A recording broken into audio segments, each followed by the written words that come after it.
If you look at the foundation of the church, the history of the church, how Christianity started, you will see that Christianity is an offshoot of Judaism.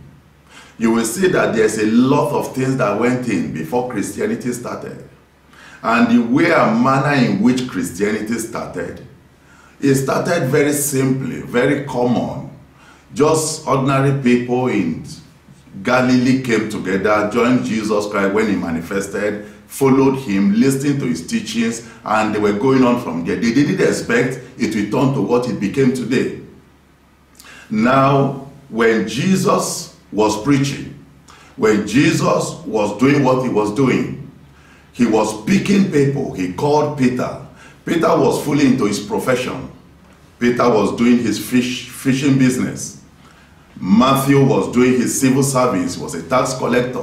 Many of them were gainfully employed. So Jesus called them out of those professions and made them to follow him.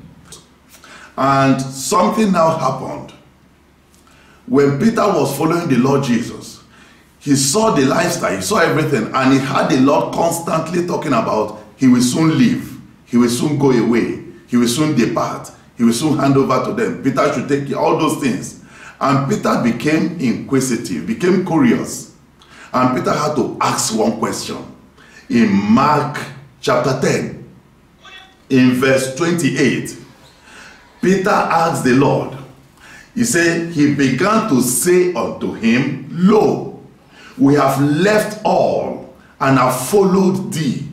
He said, and Jesus answered, Verily I say unto you, there is no man that has left house, left brethren, sisters, fathers, mothers, wife, children, or land for my sake and the gospels, but he shall receive 100-fold now in this time, houses and so on. So you now see that what was it that prompted Peter to ask that question? Peter was asking about their welfare. Peter wanted to know what is the arrangement the Lord was putting in place for their welfare. Or was he going to leave them in that situation? And what was it that prompted Peter to ask that question? Because he could see that this was a new order, that this was a new movement, religion, a new set of faith developing. And he knew they were not going to continue in Judaism. And he knew that in Judaism there was an arrangement that was in place to take care of the welfare of the Levites. That will take us back to the Old Testament. Because in the Old Testament, God himself, when he called the children of Israel out of Egypt, when he brought them into the wilderness, he told them, he said they should separate the family of Levi, the tribe of Levi for him. He said they belong to him. He is their inheritance. And when they get to the promised land, they shouldn't get land, just like the same thing Peter was asking now. See, they have left land. They've left everything. They've sacrificed all those things for the sake of this calling. So the Levites were not supposed to have business. They were not supposed to trade or farm. They were not supposed to do anything. Their business was purely in the tabernacle and the house of God. So, and now in that business, there was a welfare package. A welfare package that God put in place for them.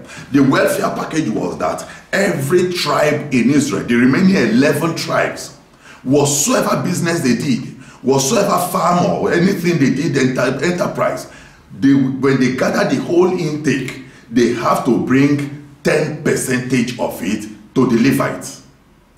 And it's from those 10% they give to the Levites, which became the tithe, that the Levites will have to live on.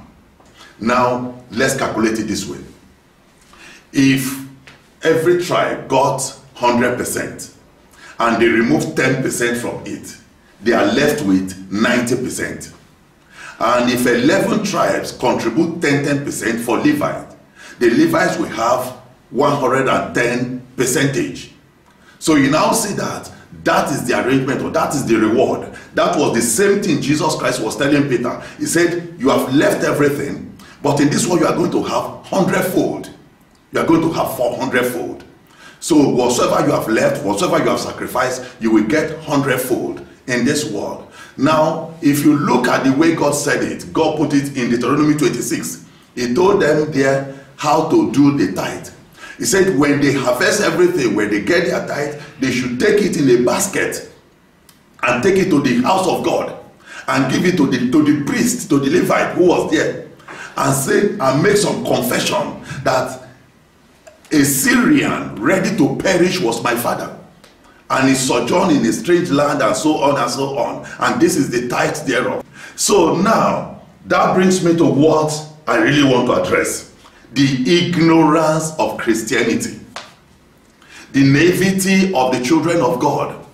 Listen carefully to me if you are a Christian, if you are a child of God. If you do not pay your tithe, if you do not pay your tithe, if you do not know how to give to God, you are inviting poverty. You are inviting penury. Let me tell you the mystery of sacrifice. If you have any dealing, any fellowship, any relationship with any spirit being, that relationship will not amount to anything without sacrifice. No spirit being will listen to you.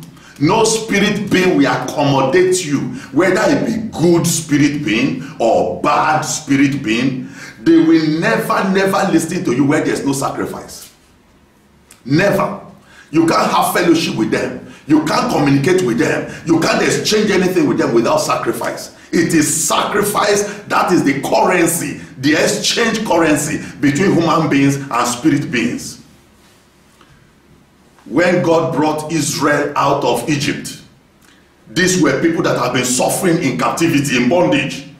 He brought them out. The first thing he demanded was sacrifice.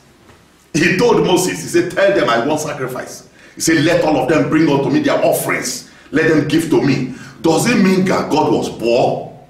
Was Moses big? Moses did not initiate those things. It was God's idea.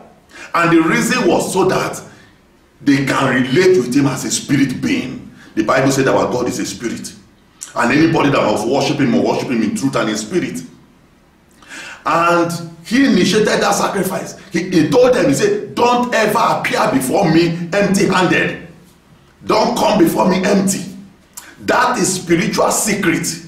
That is spiritual secret. I'm talking now on the side of God. Let's look at the side of darkness. Those who worship Satan, those who worship idols, those who worship deities, and all kinds of evil spirits, they know that they can never approach those powers without sacrifice.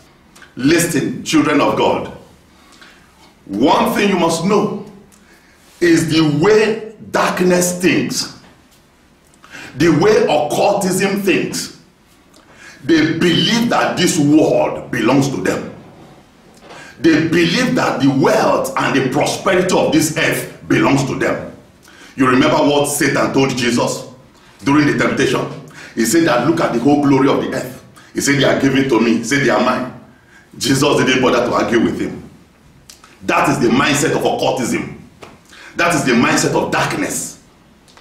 They don't believe, they don't ever conceive it in their brain that without soiling your hand in darkness, without soiling your hand in occultism, that you can get real wealth, pure and clean wealth. They don't believe it.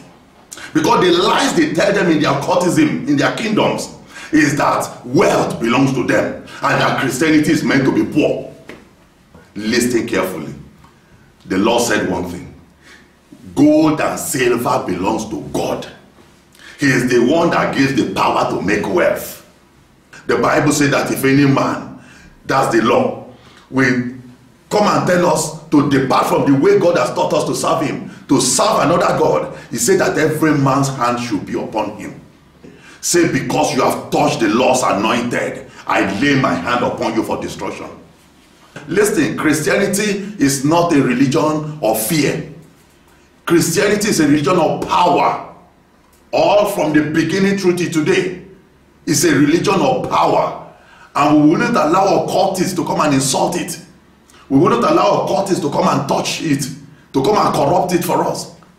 So I'm addressing the children of God, the true believers, to stand up and defend the faith that has been handed over to us.